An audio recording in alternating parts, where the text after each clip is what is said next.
بسم اللہ الرحمن الرحیم۔ معزز سامعین کرام، السلام علیکم۔ سامعین، سیدنا عمر فاروق رضی اللہ تعالی عنہ نے جب خلافت کی بھاگ دوڑ سنبھالی تو آپ نے لوگوں کو چند قیمتی نصیحتیں ارشاد فرمائیں۔ آپ نے فرمایا، اللہ تعالیٰ مجھے اس حال میں نہ دیکھے کہ میں اپنے آپ کو ابو بکر صدیق کے برابر سمجھوں۔ اس کے بعد آپ ممبر کی 3 سیڑھیوں میں سے ایک سیڑھی نیچے آ گئے اور اللہ کی حمد و ثنا کرنے کے بعد فرمایا، قرآن کی تلاوت کثرت سے کیا کرو، اللہ اس کے ذریعے تمہیں دنیا میں عزت عطا فرمائے گا۔ اس کی تلاوت کیا کرو، تم اہل قرآن میں شامل ہو جاؤ گے۔ اس سے پہلے کہ تمہارے اعمال کا وزن کیا جائے، تم خود ہی اپنے اعمال کا جائزہ لو۔ اس ہولناک دن کی تیاری کرو جس میں تمہیں اللہ کے سامنے پیش کیا جائے گا۔ اس دن کوئی چیز بھی اللہ سے چھپی نہ رہ سکے گی۔ کسی کو اس کا حق دیتے وقت اللہ کی نافرمانی سے بچنا لازم ہے۔ میں اللہ کے اس عطا کردہ مسلمانوں کے مال میں اپنے آپ کو بالکل یتیم کی کفالت کرنے والوں کی طرح سمجھتا ہوں۔ اگر میرے پاس کھانے کو ہوتا ہے تو اللہ کے اس مال کو ہاتھ بھی نہیں لگاتا، اور اگر نہ ہو تو اس میں سے بقدر ضرورت ہی لیتا ہوں۔ سامعین، سیدنا عمر فاروق رضی اللہ تعالی عنہ زبردست خطیب اور عمدہ مقرر تھے۔ ایک اعلیٰ درجے کے خطیب میں جو صفات درکار ہوتی ہیں وہ سب کی سب سیدنا عمر فاروق رضی اللہ تعالی عنہ میں موجود تھیں۔ آواز بلند اور پرروب تھی، قد اتنا لمبا تھا کہ زمین پر کھڑے ہوتے تو معلوم ہوتا تھا کہ ممبر پر کھڑے ہیں، اور سب سے بڑی بات جو خطیب کے کلام میں اثر پیدا کرتی ہے وہ یہ کہ خطیب یا مقرر جو کہہ رہا ہے اس کی اپنی عملی زندگی اس پر شہادت دیتی ہو۔ سیدنا عمر فاروق ایسے ہی تھے کہ جو نصیحت کسی کو کرتے پہلے خود اسے اپنی ذات پر نافذ کرتے۔ علامہ ابن سعید بیان کرتے ہیں، سیدنا ابو بکر صدیق رضی اللہ تعالی عنہ 22 جمادی الثانی 13 ہجری منگل کی رات کو فوت ہوئے۔ اسی دن صبح کو سیدنا عمر رضی اللہ تعالیٰ عنہ نے بطور خلیفہ خطبہ دیا۔ سیدنا عمر رضی اللہ تعالیٰ عنہ نے خطبہ خلافت میں سب سے پہلی بات یہ کہی، اے اللہ، میں بہت سخت ہوں، مجھے نرم کر دے، کمزور ہوں، مجھے طاقت بخش دے، بخیل ہوں، مجھے سخی بنا دے۔ سامعین، سیدنا عمر فاروق رضی اللہ تعالیٰ عنہ امیر المومنین بننے کے چند روز بعد ممبر پر جلوہ افروز ہوئے اور اپنی خلافت کی حکمت عملی بیان کی۔ آئیے سامعین، یہ نہایت اہم خطاب آپ کو سناتے ہیں۔ انہوں نے حمد و ثنا کے بعد سرور کائنات حضرت محمد صلی اللہ علیہ وآلہ وسلم اور سیدنا ابو بکر صدیق رضی اللہ تعالی عنہ کے ساتھ اپنے خصوصی تعلقات کا ذکر کیا اور کہا، یہ دونوں عظیم المرتبت حضرات اپنی وفات تک مجھ سے راضی رہے۔ سامعین کرام، مجھے تمہارا خلیفہ بنایا گیا ہے، جان لو کہ میری شدت اور سختی میں نرمی آ چکی ہے۔ ہاں، ظالم اور زیادتی کرنے والے پر میں ضرور سختی کروں گا۔ اگر میں نے کسی کو کسی پر ظلم و زیادتی کرتے ہوئے پایا تو اسے اپنے ظلم اور زیادتی کا حساب دینا ہوگا۔ جان لو، یہاں جس کی لاٹھی اس کی بھینس کا قانون نہیں چلے گا، بلکہ میں ناتواں کو طاقتور سے اس کا حق لے کر دوں گا۔ انشاءاللہ جان لو کہ میں پاک دامن اور ناتواں افراد کے سامنے خود کو سرنگوں کروں گا۔ لوگو، اگر تم مجھ میں کوئی کمی یا کوتاہی دکھو تو میرا مواخذہ کر سکتے ہو۔ میں تمہارے خراج اور غنیمت کے اموال صرف اللہ کے راستے میں خرچ کروں گا۔ تم اس بات کا خیال رکھنا کہ میرے ہاتھوں ایک درہم بھی غلط جگہ خرچ نہ ہونے پائے۔ انشاءاللہ میں تمہارے عطیات اور تنخواہوں میں اضافہ کرتا رہوں گا، تمہاری سرحدوں کی حفاظت کروں گا۔ میں کوئی ایسا قدم ہرگز نہیں اٹھاؤں گا جس کے باعث تم میں سے کسی کو نقصان پہنچے۔ میں بہت لمبے عرصے کے لیے سرحدوں پر کسی فوجی کی ڈیوٹی نہیں لگاؤں گا۔ سیدنا فاروق اعظم کے عہد زرعی میں اسلامی ریاست کی حدود مشرق میں دریائے جیون اور سندھ تک، مغرب میں افریقیہ اور صحرائے آسم تک، شمال میں ایشیائے کوچک اور سرزمین آرمینیا تک، اور جنوب میں نوبیا یعنی سوڈان تک وسیع ہو گئیں۔ یوں تاریخ عالم میں پہلی دفعہ ایک ایسی زبردست عالمی قوت معرض وجود میں آئی جس میں طرح طرح کے رنگ و نسل، ادیان، اقوام اور جداگانہ عادات کے بھانت بھانت کے لوگ پائے جاتے تھے۔ سب لوگ اسلام کے عادلانہ بلکہ کریمانہ نظام سے پوری طرح مطمئن تھے۔ اس دین حنیف نے مختلف عقائد، عادات اور طرح طرح کے ادیان کی موجودگی کے باوجود اپنی ریاست کے تمام باشندوں کے جملہ حقوق بلا امتیاز محفوظ کر دیے تھے۔ سامعین، اپنے دور خلافت میں سیدنا عمر فاروق رضی اللہ تعالی عنہ ایک مرتبہ شام کے دورے پر تشریف لے گئے۔ قریب پہنچ کر معلوم ہوا کہ وہاں طاعون کی وبا پھیلی ہوئی ہے۔ شام سے پہلے سرگ نامی مقام پر پہنچے تو امال خلافت اور دیگر عہدیداروں نے آپ کا اور آپ کے ہمراہ جانے والے مہاجرین و انصار کا استقبال کیا۔ آپ نے وہاں احباب سے مشورہ طلب فرمایا کہ انہیں آگے بڑھنا چاہیے یا نہیں۔ اس بارے میں اختلاف رائے پیدا ہو گیا۔ دو گروہ بن گئے۔ ایک کا کہنا تھا کہ آپ اللہ تعالیٰ کی رضا کے لیے نکلے ہیں، آپ کو آگے بڑھنا چاہیے۔ کسی نے مشورہ دیا یہ ایک آزمائش ہے، آپ خود کو ہلاکت میں نہ ڈالیے۔ اس کے بعد آپ نے قریشی مہاجرین کو جو فتح مکہ میں شامل ہوئے تھے اپنے پاس بلایا، ان کی رائے طلب فرمائی۔ انہوں نے متفقہ طور پر پلٹنے کا مشورہ دیا۔ سیدنا عمر فاروق رضی اللہ تعالیٰ عنہ نے اعلان فرما دیا کہ ہم صبح واپس روانہ ہوں گے۔ اس موقع پر سیدنا ابو عبیدہ بن جراح رضی اللہ تعالیٰ عنہ نے عرض کیا، کیا آپ اللہ تعالیٰ کی تقدیر سے بھاگنا چاہتے ہیں؟ سیدنا عمر فاروق رضی اللہ تعالیٰ عنہ نے جواب میں عالمانہ شان سے فرمایا، ابو عبیدہ، آپ جیسے عالم و فقیہ انسان کو تو ایسا نہیں کہنا چاہیے تھا۔ ہاں، ہم اللہ تعالیٰ کی تقدیر سے اللہ تعالیٰ کی تقدیر کی طرف بھاگنا چاہتے ہیں۔ یہ گفتگو اور مشورہ ابھی جاری تھا کہ سیدنا عبد الرحمن بن عوف بھی تشریف لے آئے۔ انہوں نے جب یہ گفتگو سنی تو کہنے لگے، اس مسئلہ میں میرے پاس بھی کتاب و سنت کا علم ہے۔ نبی کریم صلی اللہ علیہ وآلہ وسلم نے فرمایا ہے، اگر تم سنو کہ کسی شہر میں یہ وبا موجود ہے تو وہاں مت جاؤ، اور اگر تم اس وبا کے پھوٹ جانے سے پہلے ہی وہاں موجود تھے تو وہاں سے راہ فرار اختیار نہ کرو۔ اس طرح وہ شام کے علاقے میں مزید آگے جانے سے رک گئے۔ سامعین، سیدنا عمر فاروق رضی اللہ تعالیٰ عنہ نے قانون مساوات نہ صرف مدینہ میں نافذ کر رکھا تھا بلکہ پوری مملکت اسلامیہ میں تمام گورنروں کو یہی احکام دے رکھے تھے، یہاں تک کہ کھانے پینے کے سلسلے میں بھی یہی قانون سرکاری طور پر نافذ تھا۔ ایک مرتبہ جب عتبہ بن فرقد آذربائیجان کے حاکم بن کر وہاں پہنچے تو ان کے سامنے کھجور اور گھی سے تیار کردہ حلوہ پیش کیا گیا۔ انہوں نے کھایا اور اسے بہت عمدہ اور شیریں پایا۔ عتبہ کے دل میں خیال آیا، کیوں نہ ایسا اچھا حلوہ امیر المومنین کی خدمت میں ارسال کیا جائے۔ انہوں نے اس حلوے کے 2 بڑے بڑے ٹوکرے تیار کرائے اور 2 آدمیوں کے ہمراہ سیدنا عمر فاروق رضی اللہ تعالیٰ عنہ کی خدمت میں روانہ فرما دیے۔ سیدنا عمر فاروق رضی اللہ تعالیٰ عنہ نے انہیں کھول کر دیکھا تو دریافت فرمایا، یہ کیا ہے؟ لوگوں نے بتایا، یہ گھی اور کھجور کا تیار شدہ حلوہ ہے۔ انہوں نے اسے چکھا، معلوم ہوا کہ یہ کوئی عمدہ میٹھی چیز ہے۔ دریافت فرمایا، کیا وہاں سب لوگ گھروں میں ایسی ہی خوراک کھاتے ہیں؟ جواب دیا گیا، نہیں۔ اس پر آپ نے حکم دیا، اسے واپس بھیج دو۔ پھر عتبہ کے نام یہ تحریر لکھی، یہ تمہارے والدین کا کمایا ہوا مال نہیں، تمہیں ایسی ہی خوراک استعمال کرنی چاہیے جو وہاں کے عام لوگوں کو میسر ہو۔ سامعین، اسلام میں کوئی زبردستی نہیں۔ سیدنا عمر فاروق رضی اللہ تعالیٰ عنہ کے دور خلافت میں صحابہ اکرام رضی اللہ تعالیٰ عنہ کی سرکردگی میں ہونے والی فتوحات اس حقیقت پر شاہد ہیں کہ ان میں دیگر ادیان و مذاہب کے احترام کو بہت محفوظ رکھا گیا۔ کسی کو بھی جبراً اسلام قبول کرنے کے لیے نہیں کہا گیا۔ اس کا اندازہ اس واقعے سے لگائیے کہ ایک دن ایک عمر رسیدہ عیسائی عورت سیدنا عمر فاروق رضی اللہ تعالیٰ عنہ کے پاس کسی غرض سے آئی۔ آپ رضی اللہ تعالیٰ عنہ نے خیر خواہی کے ارادے سے کہا، بڑی بھی مسلمان ہو جاؤ، تمہاری آخرت سنور جائے گی۔ یقیناً اللہ تعالیٰ نے محمد صلی اللہ علیہ وآلہ وسلم کو حق اور سچ کے ساتھ مبعوث فرمایا ہے۔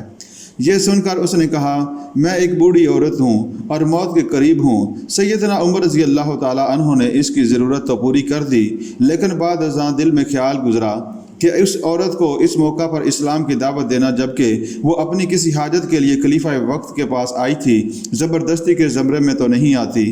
انہوں نے کثرت سے استغفار کیا اور اللہ تعالیٰ کی بارگاہ میں عرض کیا، اے اللہ، میں نے تو صرف اس کی رہنمائی کی ہے، اسے مجبور نہیں کیا۔ عیسائی غلام سے حسن سلوک۔ سیدنا عمر فاروق رضی اللہ تعالیٰ عنہ کا ایک عیسائی غلام اشک بیان کرتا ہے، میں ایک عیسائی غلام تھا، مجھے سیدنا عمر نے فرمایا، مسلمان ہو جاؤ، تم ایک باصلاحیت نوجوان ہو، ہم تمہاری صلاحیتوں سے فائدہ اٹھانا چاہتے ہیں، لیکن ہماری مجبوری یہ ہے کہ ہم کسی احساس عہدے پر غیر مسلم کی تقرری نہیں کر سکتے۔ اگر تم مسلمان ہو جاؤ تو ہم بخوشی تمہیں یہ ذمہ داری سونپ سکتے ہیں، لیکن یہ فیصلہ تمہیں خود سوچ و بچار کے بعد اپنی آزادانہ مرضی سے کرنا ہے، کیونکہ لا اکراہ فی الدین، دین اسلام اختیار کرنے میں کوئی جبر نہیں۔ میں نے مسلمان ہونے سے انکار کر دیا، لیکن ان کی خدمت میں حاضر رہا۔ جب ان کی شہادت کا وقت قریب آیا تو انہوں نے مجھے آزاد کرتے ہوئے فرمایا، میری طرف سے تمہیں اجازت ہے، جہاں دل چاہے چلے جاؤ۔ سیدنا عمر فاروق رضی اللہ تعالیٰ عنہ کے دور خلافت میں اہل کتاب اپنی مذہبی عبادات اور دینی شعائر پوری آزادی سے ادا کرتے تھے۔ وہ اپنے گھروں اور عبادت خانوں میں گھنٹیاں بھی بجاتے تھے، انہیں کوئی منع نہیں کرتا تھا، کیونکہ شریعت اسلامیہ نے انہیں مکمل مذہبی آزادی دے رکھی تھی۔ خدام کے ساتھ برتاؤ۔ سیدنا عبداللہ بن عباس رضی اللہ تعالیٰ عنہ فرماتے ہیں، سیدنا عمر حج کرنے مکہ آئے تو صفوان بن امیہ رضی اللہ تعالیٰ عنہ نے ایک بڑے برتن میں، جسے کم سے کم 4 افراد اٹھا سکتے تھے، بہت سا کھانا تیار کرایا اور لوگوں کے سامنے رکھا۔ ان میں سیدنا عمر رضی اللہ تعالیٰ عنہ بھی شریک تھے۔ کھانے کے وقت خدام اٹھ کر جانے لگے تو سیدنا عمر رضی اللہ تعالیٰ عنہ نے دریافت فرمایا، کیا تم لوگ کھانا نہیں کھاؤ گے؟ سفیان بن عبداللہ نے عرض کیا، امیر المومنین ایسی بات نہیں، ہم لوگ بعد میں کھا لیں گے۔ یہ سن کر سیدنا عمر رضی اللہ تعالیٰ عنہ سخت ناراض ہوئے۔ ارشاد فرمایا، اللہ تعالیٰ لوگوں کی حالت پر رحم کرے، کیا یہ ابھی تک طبقات میں بٹے ہوئے ہیں؟ پھر خدام کو حکم دیا کہ بیٹھ جاؤ اور کھانا کھاؤ، چنانچہ ان سب نے کھانا کھایا۔ غیر مسلموں کو امان نامہ۔ علامہ طبری سیدنا عمر رضی اللہ تعالیٰ عنہ کے زمانہ خلافت میں اہل فلسطین کو دی گئی امان کا تذکرہ کرتے ہوئے لکھتے ہیں کہ سیدنا عمر رضی اللہ تعالیٰ عنہ نے امان نامہ میں یہ تحریر کرایا تھا کہ اہل اہلیہ کو ان کی جان، مال، سلیب اور گرجا گھروں کے بارے میں امان دی جاتی ہے۔ اسی طرح سیدنا عمرو بن عاص رضی اللہ تعالیٰ عنہ نے بھی، جو سیدنا عمر رضی اللہ تعالیٰ عنہ کی طرف سے مصر کے گورنر تھے، اہل مصر سے ایک معاہدہ کیا۔ اس کی عبارت یہ تھی، بسم اللہ الرحمن الرحیم، یہ وہ امان نامہ ہے جس میں عمرو بن عاص نے اہل مصر کو ان کی جانوں، مالوں، گرجا گھروں، سلیبوں اور ان کے بحر و بر پر امان دی ہے، اور تاکیداً یہ بھی لکھا کہ یہ امان نامہ اللہ اور اس کے رسول صلی اللہ علیہ وآلہ وسلم، خلیفۃ المسلمین اور عمومی طور پر تمام اہل اسلام کی ذمہ داری کے ساتھ ہے۔ اسلام کی عزت ہمارے لیے کافی ہے۔ اپنے دور خلافت میں جب سیدنا عمر فاروق رضی اللہ تعالیٰ عنہ فتح بیت المقدس کے موقع پر وہاں تشریف لے گئے تو اس علاقے کے سرداروں کو پہلے ہی اطلاع دی جا چکی تھی کہ جبیہ میں آ کر ان سے ملیں۔ اطلاع کے مطابق یزید بن سفیان اور خالد بن ولید وغیرہ نے یہیں استقبال کیا۔ شام میں رہ کر ان افسروں میں عرب کی سادگی باقی نہیں رہی تھی۔ سیدنا عمر کے سامنے یہ لوگ آئے تو اس ہیبت سے آئے کہ بدن پر حریر و دیبا کی چکنی اور پرتکلف قبائیں تھیں، اور زرق و برق پوشاک اور ظاہری شان و شوکت سے اجمی معلوم ہوتے تھے۔ سیدنا عمر کو اپنے لوگوں کی شان و شوکت ناگوار گزری، گھوڑے سے اتر پڑے اور سنگریزیں اٹھا کر ان کی طرف پھینکنے لگے کہ اس قدر جلد تم نے اجمی عادتیں اختیار کر لیں۔ ان لوگوں نے عرض کیا کہ قباؤں کے نیچے ہتھیار ہیں۔ فرمایا، چلو پھر خیر ہے۔ شہر کے قریب پہنچے تو اونچے ٹیلے پر کھڑے ہو کر چاروں طرف نگاہ ڈالی۔ غطاق ذی الفریب، سبزہ زار اور دمشق کے بلند شاندار مکانات سامنے تھے۔ دل پر ایک خاص اثر ہوا۔ عبرت کے لہجے میں ان آیات کی تلاوت کرنے لگے۔ کتنے ہی باغ، چشمے، کھیت اور شاندار محل تھے جنہیں وہ چھوڑ گئے، کتنے ہی عیش کے سامان جن میں وہ مزے کر رہے تھے، دھرے را گئے۔ یہ ہوا ان کا انجام، اور ہم نے دوسروں کو ان چیزوں کا وارث بنا دیا۔ پھر نہ آسمان ان پر رویا، نہ زمین، اور نہ ہی وہ ذرا سی مہلت دیے گئے۔ عیسائیوں سے معاہدہ کی تحریر کے بعد سیدنا عمر نے بیت المقدس کا رخ فرمایا۔ اس کے سم گھس کر بیکار ہو گئے تھے، وہ رک رک کر قدم رکھتا تھا۔ سیدنا عمر یہ دیکھ کر اتر پڑے۔ لوگوں نے ترکی نسل کا ایک عمدہ گھوڑا حاضر کیا۔ گھوڑا شوخ اور چلاک تھا۔ سیدنا عمر سوار ہوئے تو قلیل کرنے لگا۔ فرمایا، کم بخت۔ بیت المقدس قریب آیا تو سیدنا ابو عبیدہ اور سرداران فوج استقبال کو آئے۔ سیدنا عمر کا لباس اور ساز و سامان جس معمولی نوعیت کا تھا، اسے دیکھ کر مسلمانوں کو شرم ستانے لگی کہ عیسائی لوگ اپنے دل میں امت اسلام کے سربراہ کے بارے میں کیا کہیں گے۔ لوگوں نے ترکی گھوڑا اور قیمتی پوشاک حاضر کی۔ سیدنا عمر نے فرمایا، اللہ نے ہم کو جو عزت دی ہے وہ ہمیں اسلام کی وجہ سے ملی ہے، اور ہمیں اللہ کے سوا کسی دوسرے ذریعے سے عزت طلب کرنا نہیں چاہیے۔ سیدنا عمر اسی شان بے نیازی سے بیت المقدس میں داخل ہوئے۔ سب سے پہلے مسجد میں گئے، محراب داؤد کے پاس پہنچ کر قرآن کریم کی ایک آیت کی تلاوت اور سجدہ کیا، پھر عیسائیوں کے گرجا گھر میں گئے اور اس کا جائزہ لیتے رہے۔ سرکاری اہلکاروں کا محاسبہ۔ سامعین، چونکہ یہاں بہت سے فوجی افسران اور حکومتی اہلکار جمع ہو گئے تھے، لہٰذا امیر المومنین نے وہاں کئی دن تک قیام کیا اور ضروری احکام جاری کیے۔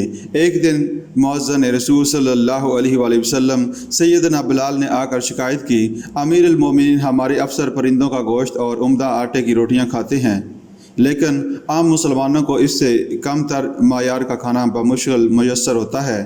سیدنا عمر فاروق رضی اللہ تعالیٰ عنہ نے سوالیہ نگاہوں سے ان افسروں کی طرف دیکھا۔ انہوں نے عرض کیا، امیر المومنین، اس ملک میں تمام چیزیں ارزاں ہیں، جتنی قیمت پر حجاز میں روٹی اور کھجور ملتی ہے، یہاں اسی قیمت پر پرندوں کا گوشت اور عمدہ آٹا مل جاتا ہے۔ سیدنا عمر افسروں کو مجبور نہ کر سکے، لیکن حکم دیا کہ مال غنیمت اور تنخواہ کے علاوہ ہر سپاہی کے لیے کھانے کی مقدار اور نوعیت کا بھی تعین کر دیا جائے۔ ایک دن حضرت عمر رضی اللہ تعالیٰ عنہ مسجد اقصیٰ میں تشریف لے گئے اور سیدنا کعب احبار کو بلایا اور ان سے پوچھا کہ نماز کہاں پڑھی جائے۔ واضح رہے کہ مسجد اقصیٰ میں ایک پتھر ہے جو انبیاء سابقین کی یادگار ہے، اس کو صخرہ کہتے ہیں، اور یہودی اس کی اسی طرح تعظیم کرتے ہیں جس طرح مسلمان حجرہ اسود کی کرتے ہیں۔ سیدنا عمر فاروق نے جب قبلہ کی نسبت پوچھا تو کعب رضی اللہ تعالیٰ عنہ نے کہا صخرہ کی طرف۔ سیدنا عمر رضی اللہ تعالیٰ عنہ نے فرمایا، تم میں اب تک یہودیت کا اثر باقی معلوم ہوتا ہے، اسی کا اثر تھا کہ تم نے صخرہ کے پاس آ کر جوتی اتار دی۔ سامعین، جب ہم تاریخ انسانی کے حکمرانوں اور ان کے حکومتی نظاموں کا جائزہ لیتے ہیں تو ہمیں سیدنا عمر رضی اللہ تعالیٰ عنہ کا کوئی ثانی نظر نہیں آتا۔ انہوں نے بڑے بڑے دیوان لکھے اور مملکت اسلامیہ میں بسنے والے تمام افراد کی انتہائی باریک بینی سے مردم شماری کرائی۔ ان کا نظام عصر حاضر میں کی جانے والی مردم شماری سے بھی بہتر تھا۔ وہ ہر مرد، عورت اور بچے کے نام اور جگہ سے واقف تھے۔ مسلمانوں کے بیت المال میں ان کے حصے بھی انہی معلوم تھے، اور آپ نے دینی خدمات اور جہاد میں آگے اور پیچھے ہونے کے لحاظ سے ہر مجاہد کا مقام واضح کیا۔ غزوہ بدر میں شریک ہونے والے دوسرے مجاہدین سے مقدم تھے۔ صلح حدیبیہ میں شرکت کرنے والوں کا مرتبہ ان بدری صحابہ کے بعد تھا، اور مرتدین کے خلاف لڑے جانے والی جنگوں میں حصہ لینے والوں کا مقام ان دونوں کے بعد تھا۔ جن لوگوں نے روم، فارس کے ساتھ مارکوں میں داد و شجاعت دی، ان کو اور میدان بدر میں لڑنے والے صحابہ کی اولاد کو ایک ہی مرتبہ میں رکھا گیا۔ ان کے بعد پیش آنے والے تقدیم و تقسیم کے تمام حقوق کو اسی فارمولے پر قیاس کر لیجئے۔ سیدنا عمر رضی اللہ تعالیٰ عنہ کا ایک کارنامہ یہ بھی ہے کہ انہوں نے اسلامی افواج میں 10 افراد کے بنیادی یونٹ بنائے، پھر ان یونٹوں کو ملا کر آرمی کے بڑے اور چھوٹے گروپ تشکیل دیے۔ دشمن کے ساتھ عمدہ سلوک۔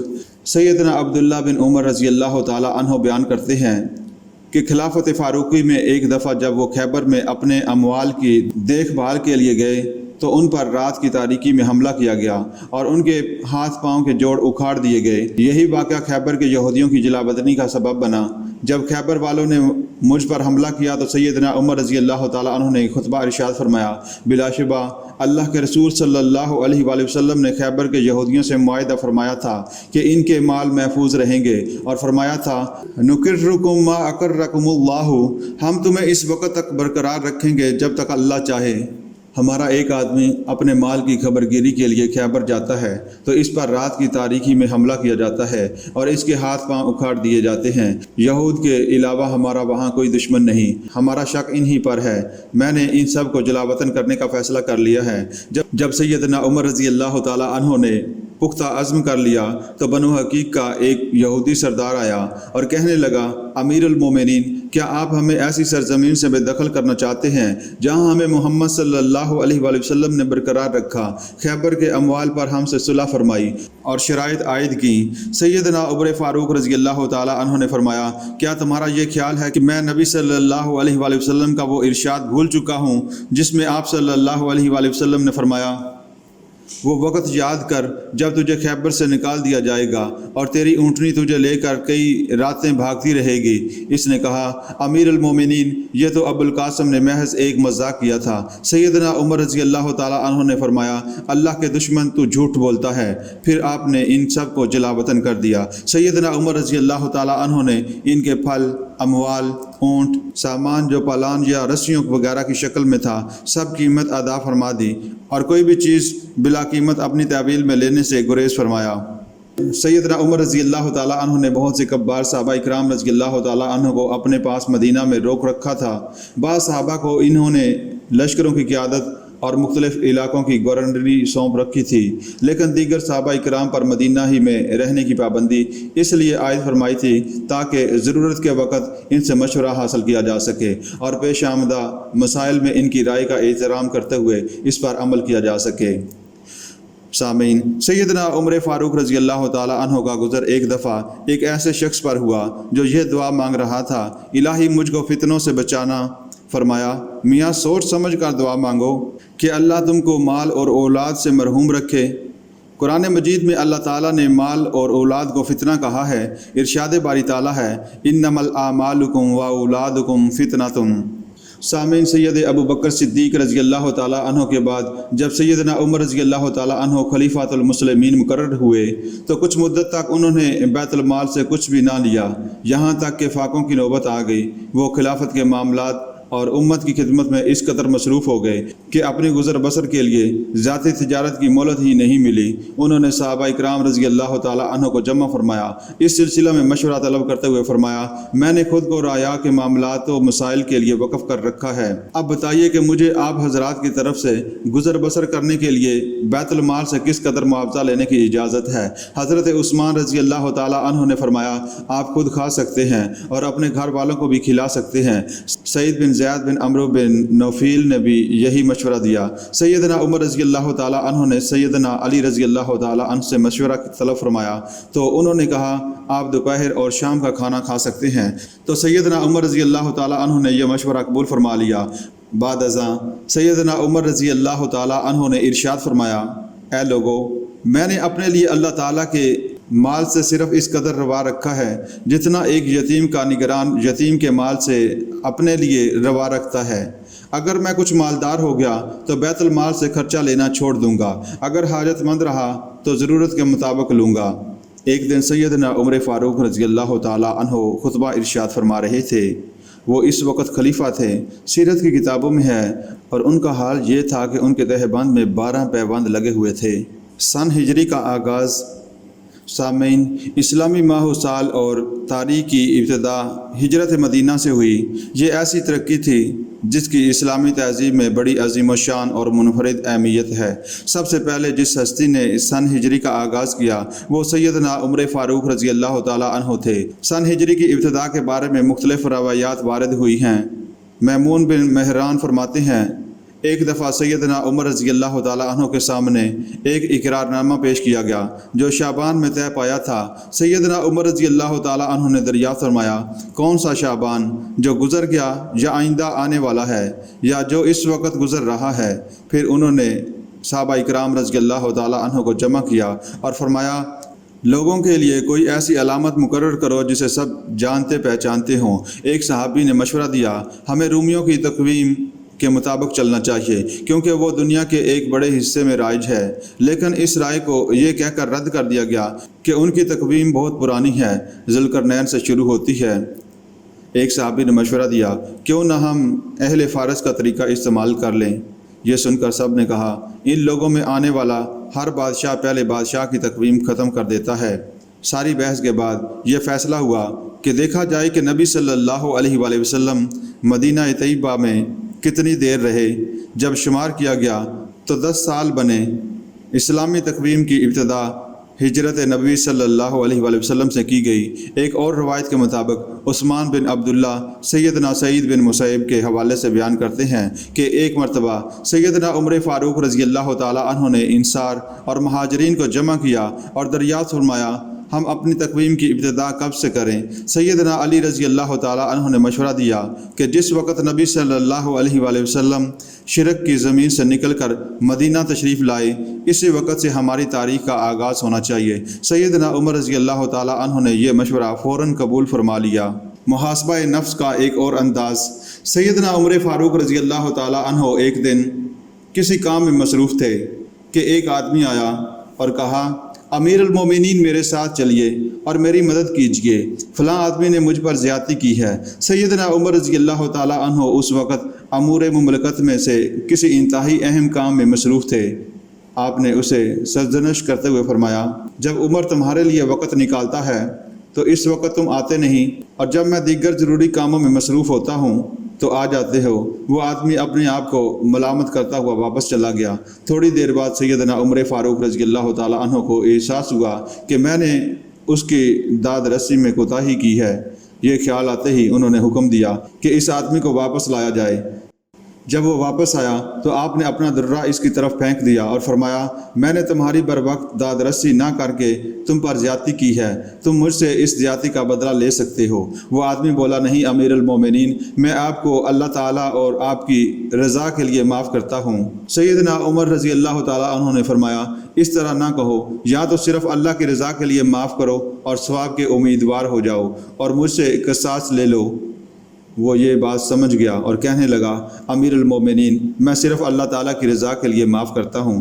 اس وقت آپ کے ساتھ کچھ لوگ تھے، ان میں احنف بن قیس رضی اللہ تعالیٰ عنہ بھی تھے۔ وہ اس قصے کے راوی اور عینی شاہد ہیں۔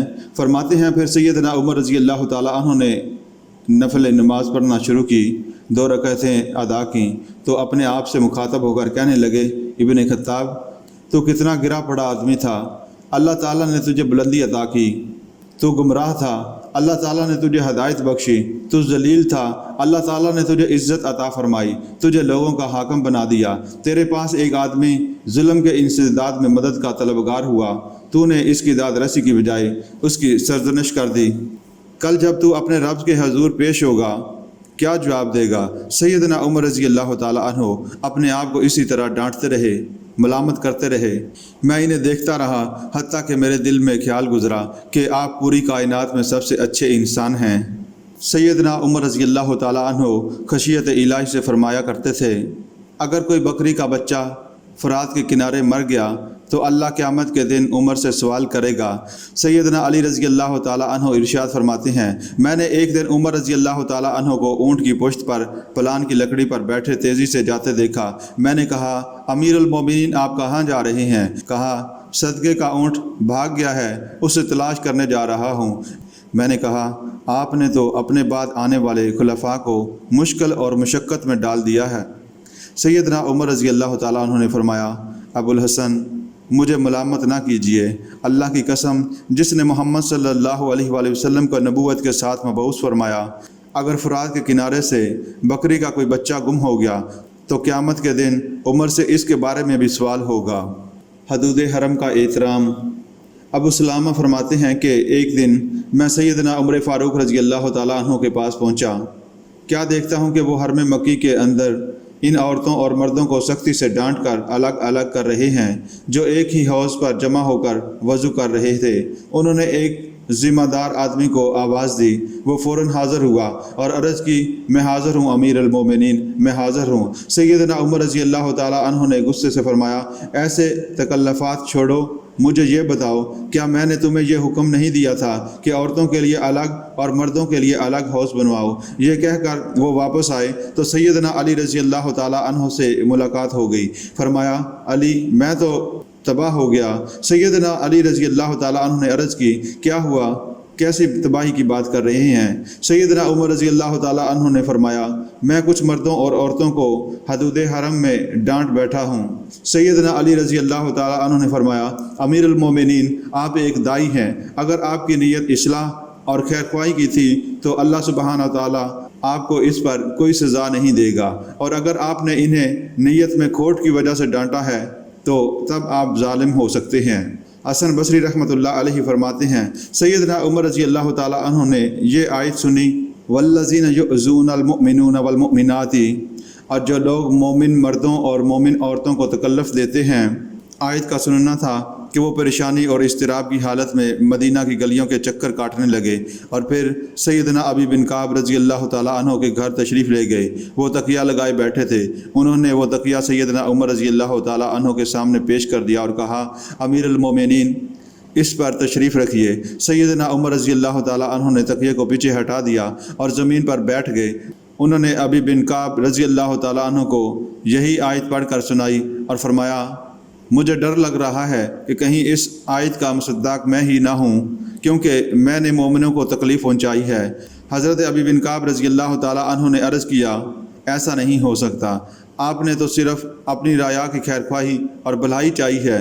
سیدنا عمر رضی اللہ تعالیٰ عنہ نے فرمایا، اگر آپ کہتے ہیں تو ٹھیک ہے، اور اللہ تعالیٰ ہر چیز کو خوب جانتا ہے۔ سیدنا عمر رضی اللہ تعالیٰ عنہ نے اپنے تمام گورنروں کو حج کے موقع پر موجود رہنے کا حکم دے رکھا تھا۔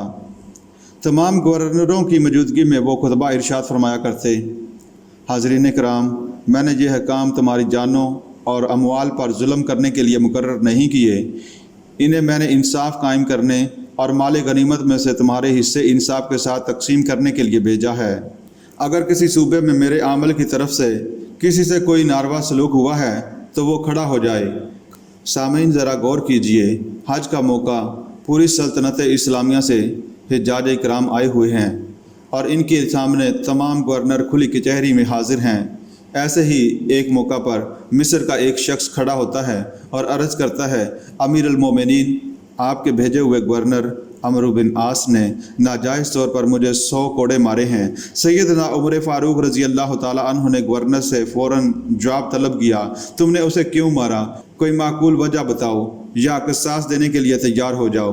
سیدنا عمر بن عاص رضی اللہ تعالیٰ عنہ کھڑے ہو گئے اور عرض کیا، امیر المومنین، اگر آپ نے اس طرح برسر عام اپنے اعمال کا محاسبہ کیا تو لوگ بہت زیادہ شکایتیں کرنے لگیں گے۔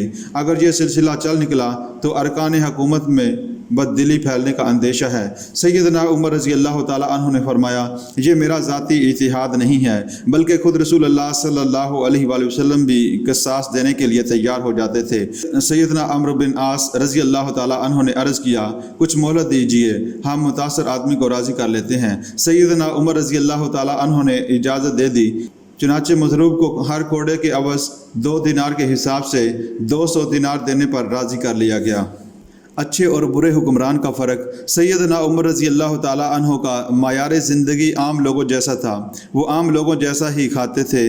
انہیں ایسا کھانا قطعاً گوارا نہ تھا جو سب لوگوں کو میسر نہ ہو۔ اکثر روزہ رکھتے تھے۔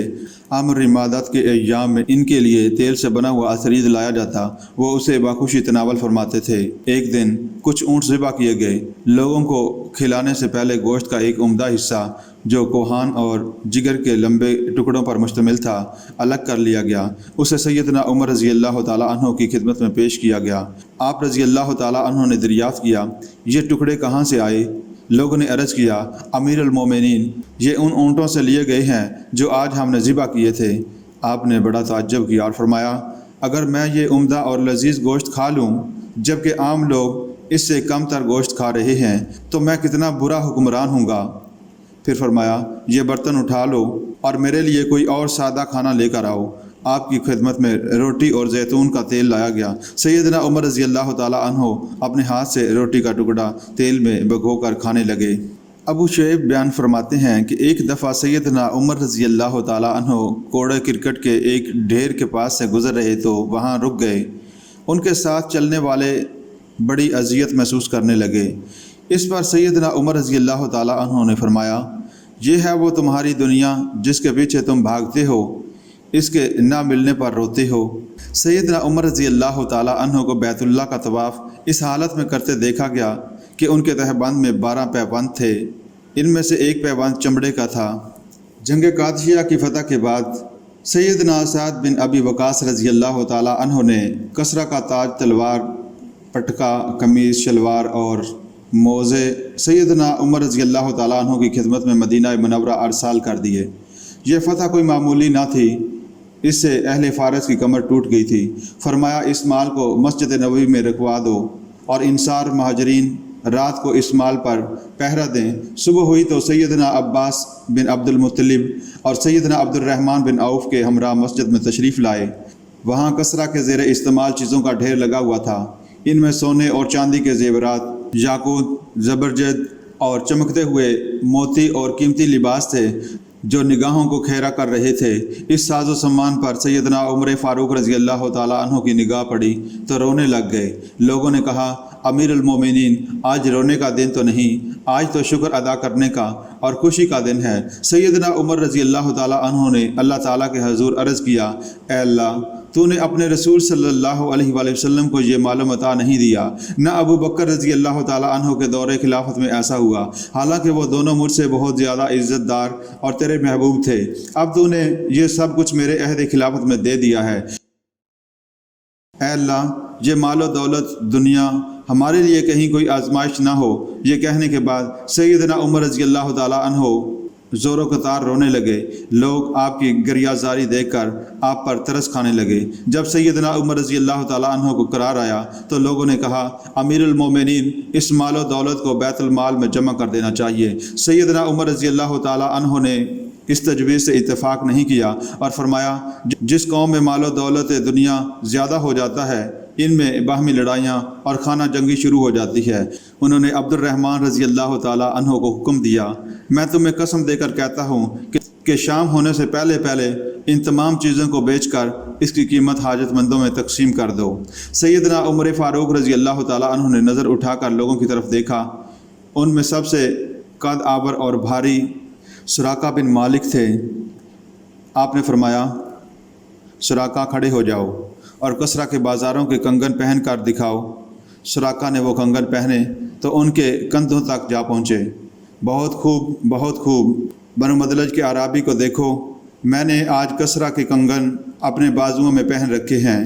سراقہ، یہ دن تیرے اور تیری قوم کے لیے کس قدر عزت اور شرف کا دن ہے کہ تم نے کسرا ایران کے کنگن پہن رکھے ہیں۔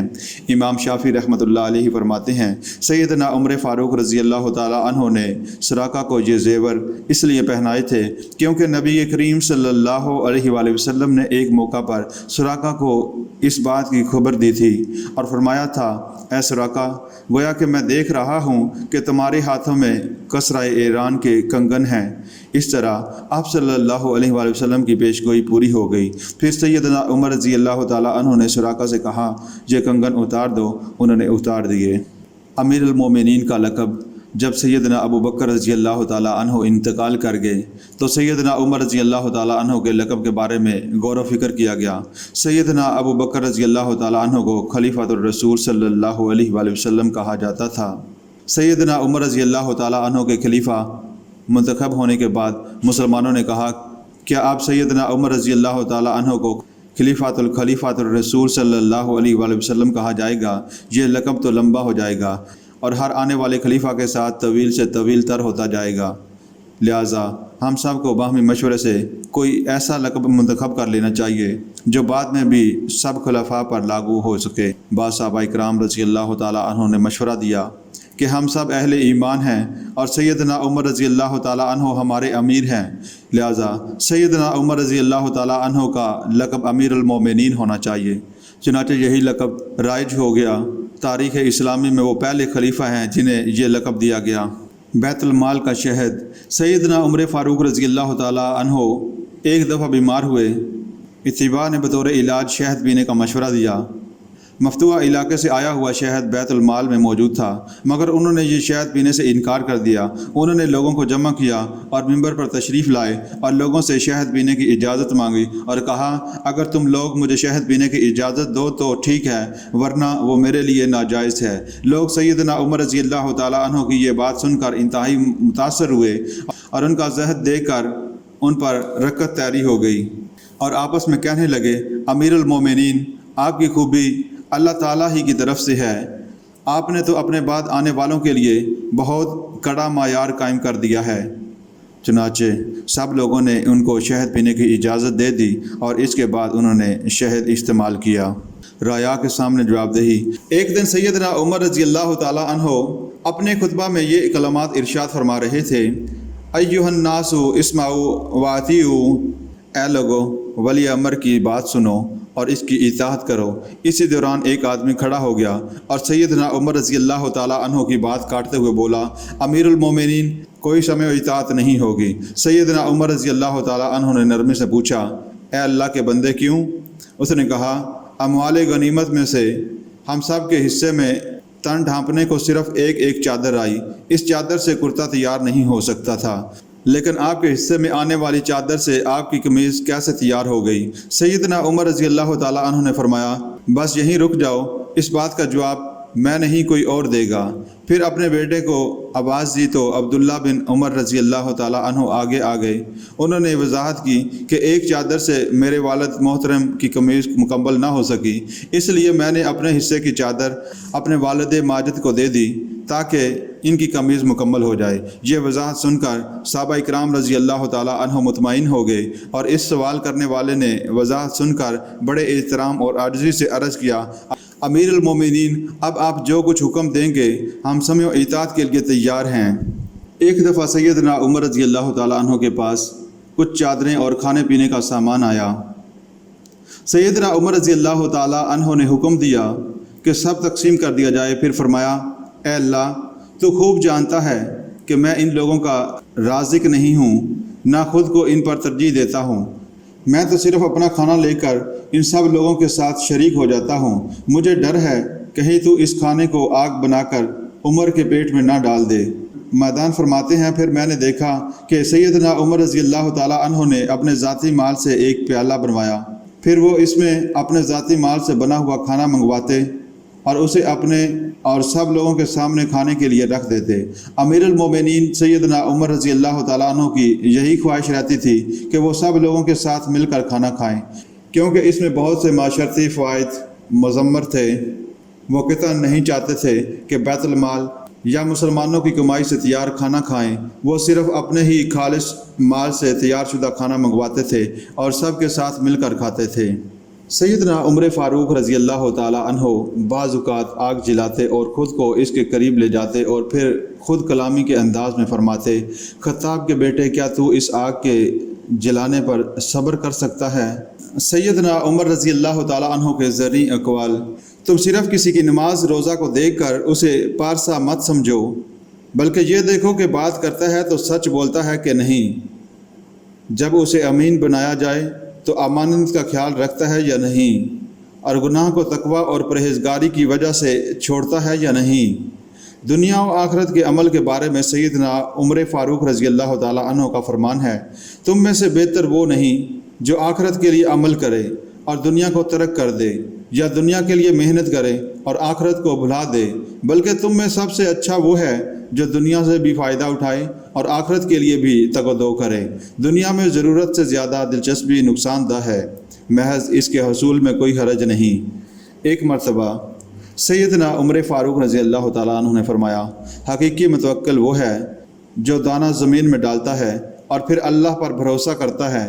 کوئی رزق کی تلاش سے عاجز ہو کر بیٹھ جائے اور کہے، اے اللہ مجھے رزق عطا فرما، یہ درست نہیں۔ اسے علم ہونا چاہیے کہ آسمان سے سونے اور چاندی کی بارش نہیں ہوتی، بلکہ اللہ تعالیٰ لوگوں کو محنت اور کوشش کے باعث ایک دوسرے کے ذریعے سے رزق عطا کرتا ہے۔ آپ جب کسی ایسے نوجوان کو دیکھتے جو سر اور کمر جھکا کر چل رہا ہوتا تو اسے زوردار آواز سے کہتے، برخوردار اپنا سر اوپر اٹھاؤ، جتنا خوشی و خضوع دل کے اندر ہو اس سے کچھ کم ہی چہرے پر ظاہر ہونا چاہیے۔ دلی خشوع سے زیادہ ظاہر کرنے والا نفاق کا مظاہرہ کرتا ہے۔ سیدنا عمر فاروق رضی اللہ تعالیٰ عنہ کو وہ عبادت گزار نوجوان بہت پسند تھا جس کے کپڑے صاف ستھرے ہوں اور وہ عمدہ خوشبو استعمال کرتا ہو، اور ان کا نقطۂ نظر یہ تھا کہ مسلمان بچوں کی بہترین تربیت اس طرح ہو سکتی ہے کہ انہیں تیر اندازی، تیراکی اور گھوڑ سواری کی تعلیم دی جائے۔ وہ فرمایا کرتے تھے، امت اسلام تمہاری عظمت اسی وقت تک ہے جب تک تم گھوڑوں کی پیٹھوں پر رہو۔ سیدنا عمر رضی اللہ تعالیٰ عنہ سے روایت ہے کہ ایک دفعہ وہ ایک آدمی سے ملے، انہوں نے اس سے پوچھا، تیرے فلاں معاملے کا کیا بنا؟ اس نے عرض کیا، سیدنا علی رضی اللہ تعالیٰ عنہ اور سیدنا زید بن ثابت رضی اللہ تعالیٰ عنہ نے اس طرح فیصلہ فرمایا ہے۔ سیدنا عمر نے سن کر فرمایا، اگر میں فیصلہ کرتا تو اس طرح کرتا، اس آدمی نے عرض کیا آپ خلیفۃ المسلمین ہیں، بھلا آپ کی طرف سے اس فیصلہ کے نفاذ میں کیا رکاوٹ ہے؟ سیدنا عمر رضی اللہ تعالیٰ عنہ نے فرمایا اگر یہ مسئلہ کتاب و سنت میں وضاحت سے موجود ہوتا تو میں ضرور اقدام کرتا، لیکن تیرا مسئلہ رائے اور اجتہاد سے تعلق رکھتا ہے اور رائے میں ہم سب مشترک ہیں، اس لیے علی رضی اللہ تعالیٰ عنہ اور زید رضی اللہ تعالیٰ عنہ نے جو فیصلہ کر دیا ہے وہ بھی درست ہے۔ سیدنا عمر رضی اللہ تعالیٰ عنہ نے صحابہ کرام رضی اللہ تعالیٰ عنہ کی آزادی رائے پر کوئی پابندی عائد نہیں کر رکھی تھی، وہ اجتہادی مسائل میں کھل کر اپنی رائے کا اظہار کرتے تھے۔ سیدنا عمر رضی اللہ تعالیٰ عنہ نے کسی شخص کو اجتہادی مسائل شریعت میں متعین رائے کا کبھی پابند نہیں بنایا۔ ایک دفعہ سیدنا عمر رضی اللہ تعالیٰ عنہ کے پاس کچھ مال آیا۔ حضرت حفصہ رضی اللہ تعالیٰ عنہا کو خبر ہوئی، انہوں نے عرض کیا امیر المومنین اس مال میں آپ کے اقربا کا بھی حق ہے، اللہ تعالیٰ نے اس مال سے اقربا کا حق متعین فرمایا ہے۔ سیدنا عمر رضی اللہ تعالیٰ عنہ نے فرمایا پیاری بیٹی، میرے اقربا کا حق میرے ذاتی مال میں ہے، یہ مال تو مسلمانوں کی بہتری کے لیے خرچ ہوگا، تم نے باپ کے مقابلے میں اقربا کی خیر خواہی کی، اس لیے یہاں سے اٹھ جاؤ۔ عاصم بن عمر رضی اللہ تعالیٰ عنہ فرماتے ہیں کہ ایک دفعہ سیدنا عمر رضی اللہ تعالیٰ عنہ نے اپنے غلام یرفع کو مجھے بلانے کے لیے بھیجا، میں حاضر ہو گیا۔ سیدنا عمر رضی اللہ تعالیٰ عنہ اس وقت مسجد میں تشریف فرما تھے، انہوں نے اللہ کی حمد و ثنا بیان فرمائی، پھر فرمایا میں مسلمانوں کا خلیفہ مقرر ہونے سے پہلے بیت المال سے اپنے حق کے سوا کوئی اور چیز لینا جائز نہیں سمجھتا تھا، خلیفہ مقرر ہونے کے بعد بھی میں بیت المال کی ہر اضافی چیز اپنے اوپر حرام سمجھتا ہوں، میں بیت المال کا امین ہوں، میں نے تجھ پر اللہ کے اس مال سے 1 مہینہ تک خرچ کیا، اب اس سے زیادہ میں تمہیں کچھ نہیں دوں گا، میں تمہیں مدینہ کے مضافاتی علاقے کے پھل بطور عطیہ دیتا ہوں کہ تم ان کو بیچ کر کسی تاجر سے مل کر تجارت کرو، منافع کماؤ اور اپنے اخراجات پورے کرو۔ عاصم فرماتے ہیں میں نے ایسا ہی کیا۔ ازواج مطہرات سے حسن سلوک۔ سیدنا عمر فاروق رضی اللہ تعالیٰ عنہ ازواج مطہرات کی خبرگیری فرماتے تھے، ان کے مختلف اوقات میں عطیات بھجواتے رہتے تھے، کوئی پھل یا عمدہ چیز اس وقت تک نہ کھاتے جب تک ان سے ازواج مطہرات کا حصہ نہ نکال دیتے۔ وہ اپنی بیٹی ام المومنین سیدہ حفصہ رضی اللہ تعالیٰ عنہا کا حصہ آخر میں نکالتے تاکہ اگر کوئی کمی ہو تو اس میں ہو۔ ایک دفعہ سیدنا عمر رضی اللہ تعالیٰ عنہ نے ام المومنین زینب بنت حجش رضی اللہ تعالیٰ عنہا کو ان کا مقرر حصہ ارسال فرمایا۔ جب یہ حصہ ان کے پاس پہنچا تو انہوں نے فرمایا اللہ تعالیٰ عمر کی بخشش فرمائے، میرے علاوہ دوسری ازواج اس عطیہ کی زیادہ مستحق ہیں۔ ان سے عرض کیا گیا کہ یہ سارا مال آپ ہی کے لیے ہے، انہوں نے سبحان اللہ کہا اور اس پر ایک کپڑا ڈال دیا۔ سیدنا عمر رضی اللہ تعالیٰ عنہ حضرت عباس رضی اللہ تعالیٰ عنہ کے بیٹے عبداللہ رضی اللہ تعالیٰ عنہ سے بھی بہت محبت رکھتے تھے اور ان کی صلاحیتوں کے معترف تھے۔ ان کا ثبوت یہ تھا کہ وہ انہیں بدری صحابہ جیسے اکابرین کی صف میں شامل فرماتے تھے، حالانکہ دیگر کئی افراد ابن عباس رضی اللہ تعالیٰ عنہ کی عمر کے برابر تھے، لیکن ان جیسا اکرام کسی کو نصیب نہ ہوا۔ سیدنا عمر رضی اللہ تعالیٰ عنہ کے ہاں ان کی واضح فضیلت اور علمی مرتبے کی ہمیشہ قدردانی رہی۔ سیدنا عبداللہ بن عباس خود بیان کرتے ہیں کہ سیدنا عمر فاروق رضی اللہ تعالیٰ عنہ مجھے غزوہ بدر میں شرکت کرنے والے اکابر صحابہ کے ساتھ بٹھاتے تھے۔ بعض صحابہ رضی اللہ تعالیٰ عنہما نے اعتراض بھی کیا کہ آپ اس نوجوان کو ہماری مجلس میں جگہ دیتے ہیں حالانکہ یہ ہمارے بچوں کی عمر کا ہے۔ سیدنا عمر فاروق رضی اللہ تعالیٰ عنہ نے جواب دیا اس کا شمار ان لوگوں میں ہوتا ہے جنہیں تم اچھی طرح جانتے ہو۔ پھر ایک دن سیدنا عمر رضی اللہ تعالیٰ عنہ نے تمام کبار صحابہ رضی اللہ تعالیٰ عنہما کو بلایا، مجھے بھی بلاوے کا پیغام بھیجا۔ مجھے یقین تھا کہ آج انہوں نے مجھے صرف اس لیے بلایا ہے تاکہ تمام مشائخ صحابہ اکرام رضی اللہ تعالیٰ عنہ کو میرے علم سے روشناس کرا سکیں۔ تمام بڑے بڑے اکابر صحابہ تشریف لے آئے۔ سیدنا عمر رضی اللہ تعالیٰ عنہ نے ان سب سے سوال کیا کہ تم اللہ تعالیٰ کے اس ارشاد کے بارے میں کیا جانتے ہو؟ اذا جاء نصر اللہ والفتح ورأيت الناس يدخلون في دين الله افواجا فسبح بحمد ربك واستغفر انه كان توابا۔ اے نبی، جب اللہ کی مدد اور فتح آ جائے اور آپ لوگوں کو دیکھیں کہ وہ اللہ کے دین میں گروہ در گروہ داخل ہو رہے ہیں تو آپ اپنے رب کی حمد کے ساتھ تسبیح کیجئے اور اس سے بخشش مانگیے، بلا شبہ وہ بہت توبہ قبول کرنے والا ہے۔ بعض صحابہ نے کہا جب اللہ کی نصرت اور فتح ہمیں حاصل ہو گئی تو اللہ سے استغفار اور اس کی حمد بیان کرنے کا حکم دیا گیا ہے۔ بعض صحابہ خاموش رہے اور بعض نے لا علمی کا اظہار کیا۔ اب سیدنا عمر رضی اللہ تعالیٰ عنہ نے مجھ سے مخاطب ہو کر فرمایا، ابن عباس کیا آپ کا بھی یہی جواب ہے؟ میں نے عرض کیا جی نہیں۔ تو انہوں نے فرمایا پھر آپ کیا کہتے ہیں؟ میں نے عرض کیا کہ اس صورت میں رسول اللہ صلی اللہ علیہ وآلہ وسلم کی وفات کا تذکرہ ہے۔ اللہ تعالیٰ نے اپنے پیغمبر کو اطلاع دی ہے کہ جب اللہ تعالیٰ کی مدد آ جائے، مکہ فتح ہو جائے، تو یہ آپ صلی اللہ علیہ وآلہ وسلم کی وفات قریب ہونے کی علامت ہے، لہٰذا آپ کثرت سے اللہ کی حمد بیان کیجئے اور گناہوں کی بخشش طلب فرمائیے، وہ بلا شبہ توبہ قبول فرمانے والا ہے۔ یہ سن کر سیدنا عمر رضی اللہ تعالیٰ عنہ نے مجھ سے کہا، میں بھی اس صورت کے بارے میں وہی جانتا ہوں جو تم جانتے ہو۔ سیدنا عبداللہ بن عباس کا علمی مقام و مرتبہ۔ سیدنا عمر رضی اللہ تعالیٰ عنہ عبداللہ بن عباس رضی اللہ تعالیٰ عنہ کو اپنے پاس بلاتے، اپنے قریب جگہ دیتے اور فرماتے، میں نے ایک دن رسول اللہ صلی اللہ علیہ وآلہ وسلم کو اس عالم میں دیکھا کہ انہوں نے تجھے بلایا، تیرے سر پر ہاتھ پھیرا اور فرمایا، اے اللہ اسے دین کی سمجھ اور تفسیر کا علم عطا فرما۔ حافظ ابن کثیر رحمۃ اللہ علیہ فرماتے ہیں کہ سیدنا عمر رضی اللہ تعالیٰ عنہ فرمایا کرتے تھے، عبداللہ بن عباس رضی اللہ تعالیٰ عنہ قرآن کریم کے بہت عمدہ ترجمان ہیں۔ جب عبداللہ بن عباس ان کے پاس آتے تو فرماتے تھے، وہ آ گیا جو نوجوان شیخ ہے، بے دھڑک سوال کرنے والی زبان رکھتا ہے اور سمجھدار دل کا مالک ہے۔ محاذ جنگ سے مجاہدین کی ڈاک آتی تو سیدنا عمر رضی اللہ تعالیٰ عنہ اسے بہت توجہ سے دیکھتے اور مجاہدین کے لکھے ہوئے خطوط کو خود ان کے گھروں تک پہنچاتے اور اہل خانہ سے فرماتے، تمہارے خاوند اللہ تعالیٰ کے راستے میں ہیں اور تم رسول اللہ صلی اللہ علیہ وآلہ وسلم کے شہر میں ہو، اگر تم خود یہ خطوط پڑھ سکتی ہو تو ٹھیک ہے، وگرنہ دروازے کے قریب کھڑی ہو جاؤ، میں تمہیں یہ خطوط پڑھ کر سنا دیتا ہوں۔ پھر ان سے فرماتے کہ محاذ سے آنے والا ڈاکیا فلاں دن واپس چلا جائے گا، تم ان خطوط کے جواب لکھ دو تاکہ تمہارے خاوندوں تک پہنچا دیے جائیں۔ پھر سیدنا عمر رضی اللہ تعالیٰ عنہ کاغذ اور دوات کا انتظام اپنے ساتھ رکھتے۔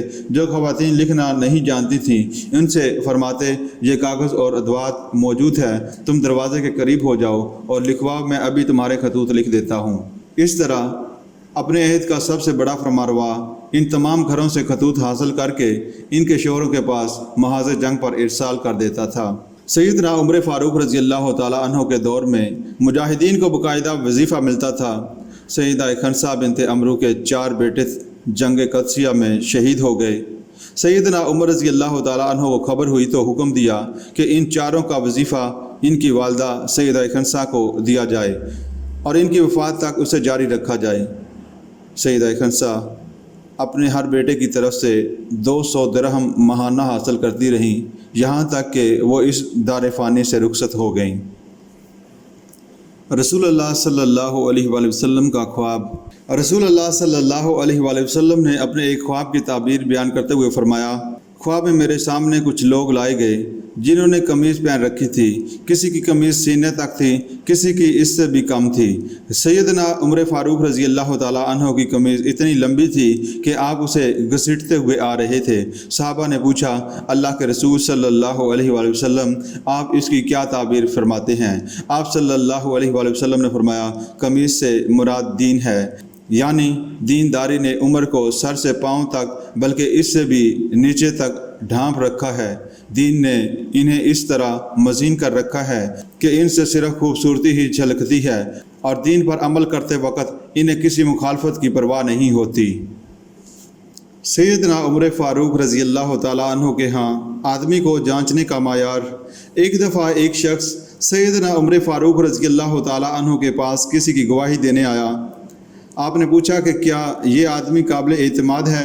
کیا اس کی گواہی قبول کی جا سکتی ہے؟ ایک آدمی نے عرض کیا، میں اس کے لائق و اعتماد ہونے کی گواہی دیتا ہوں۔ سیدنا عمر رضی اللہ تعالیٰ عنہ نے اس آدمی کی طرف دیکھا اور دریافت فرمایا، کیا تم اس کے پڑوس میں رہتے ہو؟ اس نے کہا نہیں۔ سیدنا عمر رضی اللہ تعالیٰ عنہ نے دوسرا سوال کیا، کیا تمہیں کبھی ایک دن اس کے ساتھ رہنے کا موقع ملا ہے کہ تم اس کی حقیقت جان سکو؟ اس نے کہا نہیں۔ سیدنا عمر رضی اللہ تعالیٰ عنہ نے فرمایا کیا تم نے اس کے ساتھ کبھی سفر کیا ہے؟ کیونکہ سفر کسی کے طرز عمل کو جانچنے کی کسوٹی ہے۔ اس نے کہا نہیں۔ تو سیدنا عمر رضی اللہ تعالیٰ عنہ نے فرمایا شاید تم نے اسے مسجد میں نماز پڑھتے دیکھا ہے؟ اس نے کہا جی ہاں۔ سیدنا عمر رضی اللہ تعالیٰ عنہ نے فرمایا جاؤ بھائی، تم اسے نہیں جانتے۔ سیدنا عدی بن حاتم رضی اللہ تعالیٰ عنہ عرب کے مشہور سخی حاتم طائی کے صاحبزادے تھے۔ ان کا تعلق قبیلہ تیس سے تھا۔ یہ قبیلہ سعودی عرب کے علاقے حائل میں آباد تھا۔ حاتم تو زمانہ جاہلیت میں ہی وفات پا گیا، مگر اس کے بیٹے عدی پر اللہ تعالیٰ کا خاص کرم ہوا اور انہوں نے اسلام قبول کیا اور صحابیت کے شرف سے مالا مال ہوئے۔ یہ سیدنا عمر فاروق رضی اللہ تعالیٰ عنہ کے دور میں ایک وفد کے ساتھ مدینہ آئے۔ ان کی آمد کا باقی حال انہی کی زبانی سنیے۔ میں نے اپنی قوم کے وفد کے ساتھ سیدنا عمر فاروق رضی اللہ تعالیٰ عنہ کی خدمت میں حاضر ہوا۔ انہوں نے بنو طے کے اس وفد کے ہر فرد کو 2,000 درہم عطا فرمائے، مگر انہوں نے مجھے کچھ نہ دیا۔ میں ان کے سامنے آیا لیکن انہوں نے مجھ سے پھر اعراض کر لیا۔ میں دوبارہ ان کے چہرے کے سامنے آیا، انہوں نے پھر اعراض کر لیا۔ میں نے عرض کیا امیر المومنین کیا آپ مجھے نہیں جانتے؟ سیدنا عمر فاروق رضی اللہ تعالیٰ عنہ میری بات سن کر خوب ہنسے اور فرمایا میں تمہیں خوب جانتا ہوں۔ تم تو اس وقت ایمان لائے جب لوگوں نے کفر کیا، تم نے اس وقت آگے بڑھ کر ساتھ دیا جب لوگوں نے پیٹھ پھیر لی، تم نے اس وقت وفا کی جب لوگوں نے اسلام سے غداری کی۔ پہلا صدقہ جس نے رسول اللہ صلی اللہ علیہ وآلہ وسلم کے چہرے کو روشن کیا وہ صدقہ بنو طے کا تھا اور تم ہی اسے لے کر آئے تھے۔ پھر سیدنا عمر فاروق رضی اللہ تعالیٰ عنہ نے اسے نہ دینے کی وجہ بیان فرمائی۔ میں دراصل ایسے لوگوں کو دینا چاہتا ہوں جو فاقہ زدہ ہیں، وہ اپنے عزیز و اقارب کے سرپرست ہیں اور ان پر بہت سی ذمہ داریاں ہیں۔ اویس سے کرنی رحمۃ اللہ علیہ سے دعا کی درخواست۔ یمن سے جب بھی وفود آتے سیدنا عمر فاروق رضی اللہ تعالیٰ عنہ ان سے دریافت فرماتے کیا تم میں اویس بن عامر ہیں؟ حتیٰ کہ ایک دن انہیں اویس بن عامر مل گیا۔ وہ ان کے قریب تشریف لائے تو دریافت کیا کیا تم اویس بن عامر ہو؟ انہوں نے کہا جی ہاں۔ پوچھا کیا تم مراد قبیلے سے ہو اور پھر اس کی شاخ کرن سے تعلق رکھتے ہو؟ جواب ملا جی ہاں۔ فرمایا تمہیں پھل بحری تھی اور ایک درہم بھر جگہ کے سوا تمہارے سارے جسم کو شفا نصیب ہو چکی ہے؟ انہوں نے کہا جی ہاں۔ سیدنا عمر رضی اللہ تعالیٰ عنہ نے پوچھا کیا تمہاری والدہ زندہ ہیں؟ اویس نے کہا جی ہاں۔ سیدنا عمر فاروق رضی اللہ تعالیٰ عنہ نے فرمایا میں نے رسول اللہ صلی اللہ علیہ وآلہ وسلم سے سنا ہے تمہارے پاس یمن کے امدادی لشکروں میں اویس بن عامر آئیں گے۔ وہ قبیلہ بنو مراد کی شاخ کرن سے تعلق رکھتے ہوں گے۔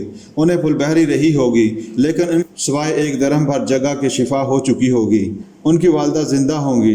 اویس اپنی والدہ کے نہایت فرما بردار ہیں، اگر وہ اللہ پر قسم ڈال دیں تو اللہ ان کی قسم پوری فرما دے گا۔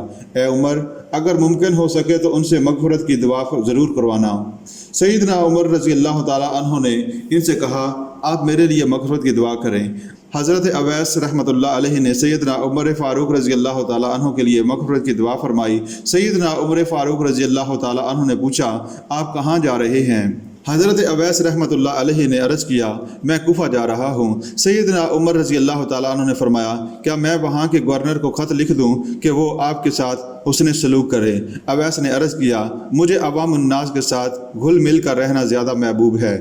اگلے سال کرن قبیلے کا سردار مدینے آیا تو سیدنا عمر فاروق رضی اللہ تعالیٰ عنہ نے اویس رحمۃ اللہ علیہ کے بارے میں دریافت فرمایا۔ اس نے بتایا کہ اویس کی مالی حالت نہایت مخدوش ہے، دنیاوی ساز و سامان بالکل نہیں۔ سیدنا عمر فاروق رضی اللہ تعالیٰ عنہ نے جو کچھ اللہ کے رسول صلی اللہ علیہ وآلہ وسلم سے اویس کرنی کے بارے میں سنا تھا اسے بھی بتا دیا۔ جب وہ واپس گیا تو اویس رحمۃ اللہ علیہ کے پاس پہنچا، عرض کیا میرے لیے مغفرت کی دعا کیجیے۔ انہوں نے فرمایا آپ تو خود ابھی ایک مبارک سفر سے آئے ہیں، لہٰذا آپ میرے لیے دعا کیجیے۔ اس نے اصرار کیا کہ نہیں آپ ہی میرے لیے مغفرت کی دعا کیجیے۔ اویس رحمۃ اللہ علیہ نے پوچھا کیا تمہاری ملاقات سیدنا عمر فاروق رضی اللہ تعالیٰ عنہ سے ہوئی؟ اس نے اس بات میں جواب دیا۔ پھر اویس رحمۃ اللہ علیہ نے اس کے لیے بخشش کی دعا فرمائی۔ اب عام لوگوں کو ان کے مقام و منزلت کا علم ہو گیا، لہٰذا انہوں نے وہ جگہ چھوڑ دینے کا فیصلہ کیا اور وہاں سے نکل کر کسی اور جگہ منتقل ہو گئے۔ سیدنا عمر رضی اللہ تعالیٰ عنہ کا رعب و دبدبہ۔ لوگوں کے دلوں پر سیدنا عمر فاروق رضی اللہ تعالیٰ عنہ کا بڑا رعب اور دبدبہ طاری رہتا، جو انہیں ہر قسم کی سرکشی سے محفوظ رکھتا اور انتشار سے بچاتا تھا۔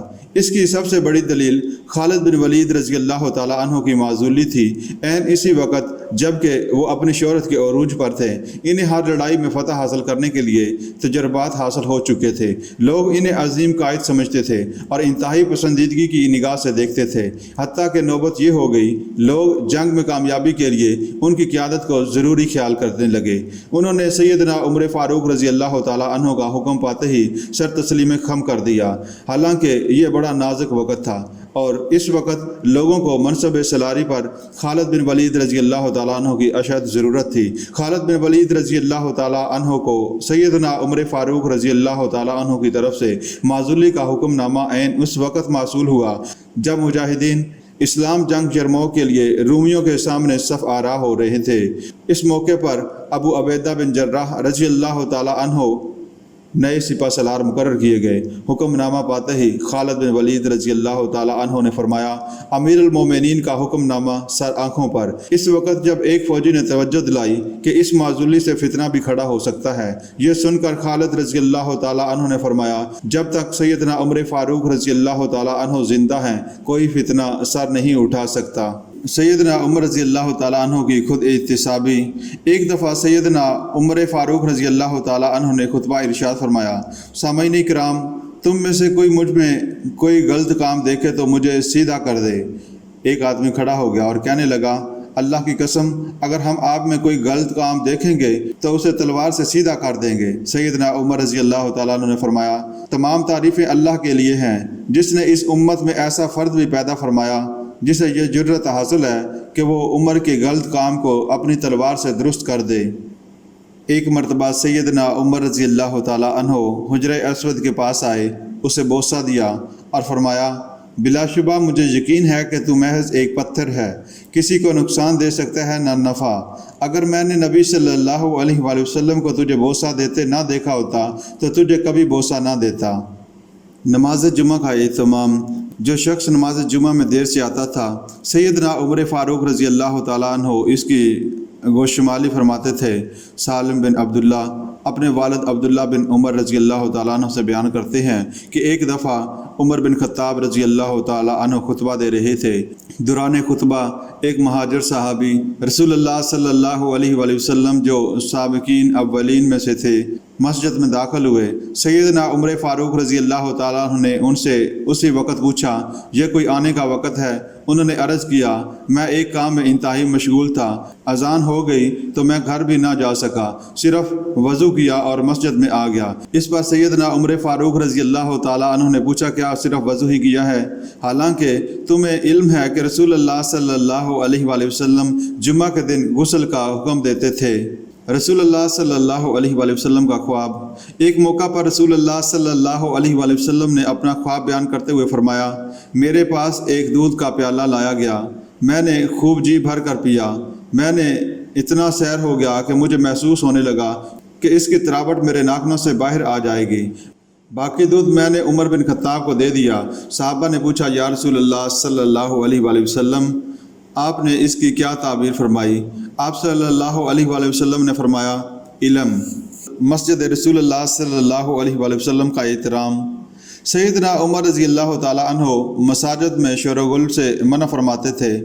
صاحب بن یزید بیان کرتے ہیں، میں مسجد میں تھا کہ اچانک کسی شخص نے مجھے کنکری ماری، میں نے پلٹ کر دیکھا تو وہ سیدنا عمر فاروق رضی اللہ تعالیٰ عنہ تھے۔ انہوں نے مجھے آہستہ سے کہا، جاؤ ان دو آدمیوں کو میرے پاس لاؤ۔ پھر ان سے پوچھا، تم کہاں کے رہنے والے ہو؟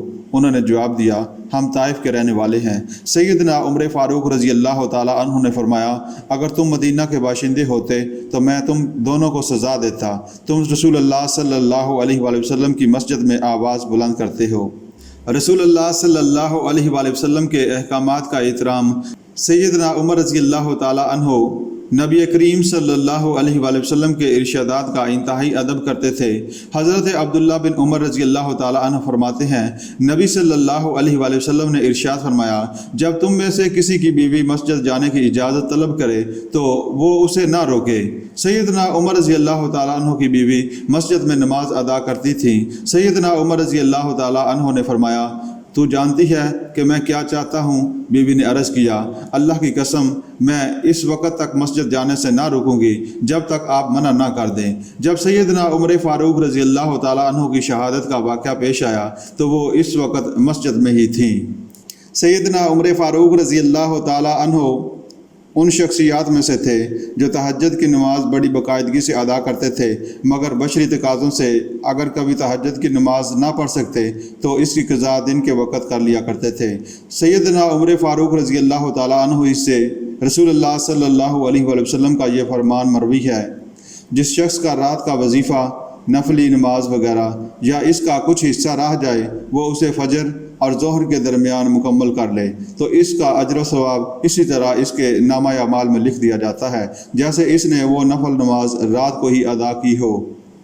سیدنا عمر رضی اللہ تعالیٰ عنہ وہ اولین شخصیت ہیں جنہوں نے باجماعت نماز تراویح کا اہتمام فرمایا۔ انہوں نے باجماعت تراویح کا حکم تمام شہروں کے احکام کو ارسال فرمایا۔ اس کا سبب یہ تھا کہ ایک دفعہ وہ رمضان المبارک کی ایک رات گھر سے نکلے، مسجد کی طرف آئے، دیکھا کہ لوگ مختلف ٹولیوں کی شکل میں تراویح ادا کر رہے ہیں، کہیں کوئی اکیلا ہی نماز پڑھ رہا ہے تو کہیں ایک مختصر سا گروہ باجماعت تراویح ادا کر رہا ہے۔ سیدنا عمر فاروق رضی اللہ تعالیٰ عنہ نے فرمایا، میری رائے یہ ہے کہ اگر میں ان سب نمازیوں کو ایک قاری کی اقتداء میں اکٹھا کر دوں تو یہ تراویح کا بہتر طریقہ ہوگا۔ پھر انہوں نے لوگوں کو ایک ہی امام ابی بن کعب رضی اللہ تعالیٰ عنہ کی امامت میں یکجا کر دیا۔ عبد الرحمن بن عبد القاری جو اس واقعے کے عینی شاہد ہیں فرماتے ہیں، پھر میں دوسرے دن سیدنا عمر فاروق رضی اللہ تعالیٰ عنہ کے ساتھ گھر سے نکلا تو دیکھا لوگ ابی بن کعب رضی اللہ تعالیٰ عنہ کی اقتداء میں تراویح ادا کر رہے ہیں۔ سیدنا عمر فاروق رضی اللہ تعالیٰ عنہ نے فرمایا، یہ نیا طریقہ کتنا اچھا ہے، جو لوگ سو رہے ہیں وہ رات کے آخری حصے میں تراویح ادا کریں گے، وہ جاگنے والوں سے بہتر ہیں۔ لوگ بہرحال رمضان میں رات کے ابتدائی حصے میں قیام کرتے تھے۔ ریکارڈ رکھنے کی ابتدا۔ ابو ہریرہ رضی اللہ تعالیٰ عنہ نے فرمایا، میں بحرین سے سیدنا عمر رضی اللہ تعالیٰ عنہ کی خدمت میں 5 لاکھ درہم لے کر حاضر ہوا۔ انہوں نے مجھ سے وہاں کے لوگوں کے حالات دریافت فرمائے، میں نے سب حالات گوش گزار کر دیے۔ پھر انہوں نے پوچھا، کیا لائے ہو؟ میں نے عرض کیا، 5 لاکھ درہم۔ سیدنا عمر رضی اللہ تعالیٰ عنہ نے بڑے تعجب سے دریافت کیا، کیا تمہیں معلوم ہے کہ تم کیا کہہ رہے ہو؟ میں نے عرض کیا، جی ہاں، 1 لاکھ، 1 لاکھ، 1 لاکھ، 1 لاکھ اور 1 لاکھ۔ سیدنا عمر رضی اللہ تعالیٰ عنہ نے فرمایا، تمہیں نیند آ رہی ہے، جاؤ سو جاؤ، صبح کے وقت میرے پاس آنا۔ جب صبح ہوئی تو میں سیدنا عمر رضی اللہ تعالیٰ عنہ کی خدمت میں حاضر ہوا۔ انہوں نے فرمایا، کیا لائے ہو؟ میں نے عرض کیا، 5 لاکھ درہم لایا ہوں۔ سیدنا عمر رضی اللہ تعالیٰ عنہ نے دوبارہ فرمایا، معلوم ہے تم کیا کہہ رہے ہو؟ میں نے عرض کیا، جی ہاں، 1 لاکھ اور گنتے گنتے 5 لاکھ پورے کر دیے۔ کہتے ہیں کہ میں انگلیوں کے ساتھ شمار بھی کرتا رہا۔ سیدنا عمر رضی اللہ تعالیٰ عنہ نے دریافت فرمایا، کیا یہ سب پاکیزہ مال ہے؟ میں نے عرض کیا، مجھے تو بس اسی چیز کا علم ہے جو میں نے عرض کر دی۔ سیدنا عمر رضی اللہ تعالیٰ عنہ منبر پر تشریف فرما ہوئے، اللہ کی حمد و ثنا بیان فرمائی، پھر فرمایا، اے لوگو، ہمارے پاس بہت زیادہ مال آیا ہے، اب تمہاری مرضی ہے، تم جیسے چاہو ناپ کر یا گنتی کے حساب سے تم پر تقسیم کر دوں۔ اس وقت ایک آدمی کھڑا ہو گیا، عرض کیا، اے امیر المومنین، میں نے اجمی لوگوں کو دیکھا ہے کہ وہ اموال کا ریکارڈ رکھتے ہیں۔ اس آدمی کی بات سن کر سیدنا عمر رضی اللہ تعالیٰ عنہ بھی ریکارڈ رکھنے کے خواہشمند ہو گئے۔ سیدنا عمر رضی اللہ تعالیٰ عنہ لوگوں کو اولاً حج کی ترغیب دیتے تھے، پھر انہیں حج کرنے کا حکم جاری کرتے تھے۔ وہ فرماتے تھے، میرا ارادہ ہے کہ میں اپنی ریاست کے تمام شہروں میں اپنے ہرکارے بھیجوں، وہ جا کر بغور جائزہ لیں کہ جو بھی حج کی استطاعت رکھتا ہے مگر حج نہیں کرتا، اس کے احوال سے مجھے مطلع کریں تاکہ میں اس پر جزیہ عائد کروں۔ جس دن سیدنا عمر فاروق رضی اللہ تعالیٰ عنہ پر قاتلانہ حملہ ہوا تو سیدہ ام ایمن پکار اٹھیں، آج اسلام کمزور ہو گیا ہے۔